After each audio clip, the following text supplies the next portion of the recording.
Bismillahirrahmanirrahim. Assalamualaikum warahmatullahi wabarakatuh. Perkenalkan, nama saya Muhammad Ilham Sulaman, NIM 19210185. Di sini saya dari kelompok 10 mata kuliah Tarikh Tasyrik ingin mempresentasikan mengenai tugas kami, yaitu yang bertema hukum Islam sebelum kemerdekaan dan pasca kemerdekaan.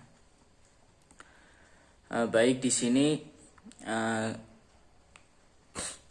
saya akan menyebutkan alur pembahasan yang akan saya presentasikan, yaitu yang pertama hukum Islam pada masa penjajahan Belanda, kemudian hukum Islam pada masa penjajahan Jepang, dan hukum Islam pada masa pasca kemerdekaan. Jadi yang pertama hukum Islam di masa penjajahan Belanda itu terbagi menjadi dua periode.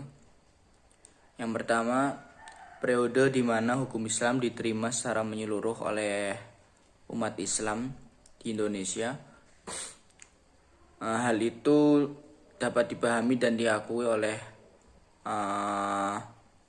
pejabat Belanda pada masa itu, dan diperkuat dalam Statuta Batavia tahun 1642. Di sana disebutkan bahwasanya sengketa warisan antara pribumi yang beragama Islam harus diselesaikan dengan mempergunakan hukum Islam, yakni hukum yang dipakai oleh rakyat sehari-hari.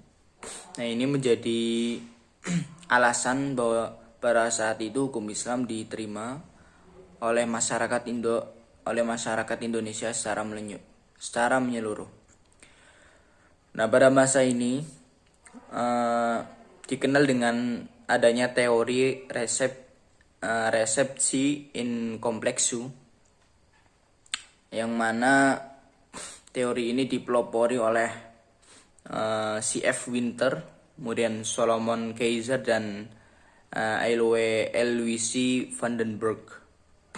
Dalam teori ini sudah dijelaskan bahwasanya tadi hukum Islam itu berlaku sepenuhnya bagi orang Islam di Indonesia, walaupun terdapat penyimpangan di dalamnya. Maksudnya penyimpangan dari hukum adat pada saat itu. Nah, karena teori ini menyatakan bahwa hukum pribumi itu mengikuti hukum agamanya, karena jika memeluk suatu agama tertentu pada saat itu, maka harus juga mengikuti hukum-hukum agama yang dia ikuti. Itu mengenai teori singkat resepsi in complexu. Selanjutnya, teori kedua, yaitu teori resepsi, yang dimana dipelopori oleh Christian Snok Hurgronje, dan Van Vollenhoven. Di mana teori ini menyatakan bahwasanya hukum yang berlaku di Indonesia itu adalah hukum adat. Mengapa? Hukum Islam sedikit demi sedikit masuk ke dalam hukum adat, sehingga hukum adat dipengaruhi hukum Islam, dan pengaruh tersebut akan mempunyai kekuatan jika hukum adat menerima hukum Islam tersebut, atau hukum Islam telah diterima oleh hukum adat. Nah, pada masa ini adanya teori resepsi ini, hukum Islam mulai sedikit demi sedikit disingkirkan oleh kolonial Belanda, yaitu yang dipelopori oleh Christian Snok Hurgronje. Dia itu seorang Kristen namun menyamar sebagai orang Islam. Jadi dia itu memiliki kecerdasan menyamai seperti orang-orang Arab, yang mana dia juga menghafal Al-Quran, hadis, kemudian kitab-kitab fikih dia hafal, namun dia sejatinya bukan orang Islam, hanya menyamar sebagai orang Islam untuk menghancurkan agama Islam pada saat itu.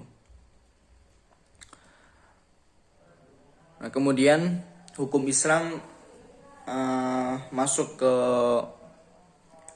awal kemerdekaan atau pasca kemerdekaan. Nah, pada saat itu muncul teori namanya resepsi contrario atau teori resepsi exit, di mana tokohnya adalah Hazairin. Nah, Hazairin ini menyatakan bahwasanya sejak diproklamirkannya kemerdekaan Negara Republik Indonesia atau NKRI dengan Pancasila sebagai dasar falsafahnya, teori resepsi runtuh dengan sendirinya, dan hukum agama yang diyakini pada penganutnya memperoleh legalitas secara konstitusional yuridik atas dasar sila ketuhanan yang Maha Esa yang dijabarkan dalam Undang-Undang Dasar 1945 pasal 29. Nah, kemudian perbedaan hukum Islam di masa Belanda dan pada masa Jepang itu sebenarnya tidak ada perubahan sama sekali atau tidak ada perbedaan sama sekali. Namun pada masa penjajahan Jepang, jadi penduduk Jepang itu tidak ikut campur dalam masalah peradilan agama dan tidak merubah kondisi hukum di Indonesia pada saat itu, namun hanya merubah nama dari peradilan agama sendiri. Namanya itu pada saat itu pengadilan agama itu dinamakan menjadi Suryohoin. Kemudian Mahkamah Islam Tinggi itu diganti namanya menjadi Kaikyo Kotohen. Nah itu. Jadi kesimpulannya, secara garis besar hukum Islam berkembang di Indonesia itu melalui 3 fase. Yang pertama, fase di mana hukum Islam itu diterima secara menyeluruh oleh orang Islam, atau pada hal ini dikenal dengan adanya teori resepsi in complexu. Kemudian yang fase kedua itu hukum Islam diberlakukan apabila ia telah diterima oleh hukum adat, karena hukum yang berlaku bagi masyarakat Islam adalah hukum adat pada saat itu. Kemudian dalam hal ini dikenal dengan adanya teori resepsi yang tadi dipelopori oleh Christian Senok Hurukronje.